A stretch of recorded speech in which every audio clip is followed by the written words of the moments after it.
Ito, pupuntin po tayo ng Madrid de Cacao. Ito po yung ginagamit sa mga patoka ng mga Thailand, pato, at manok.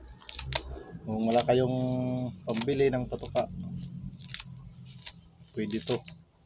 Kaya tayo naggagawa ng ganito dahil yung mga manok natin kailangan may vitamin sila. Madrid de Cacao po ay malaki ang natutulong sa mga pagpapatoka ng mga manok. Lalo na sa pato. Mga lagang hindi makain ng mga gulay. So, parang damoto siya eh. Malaki yung vitamins nito. Kaya kinukunti-kunti natin. Ganito lang po yung pag ano. Tapos pag nanunod siya, ganito lang po. Marami. So sa mga kapwa mga pet lovers dyan na mga nag-aalaga ng manok, ito na yung solusyon. Haluan ng feeds.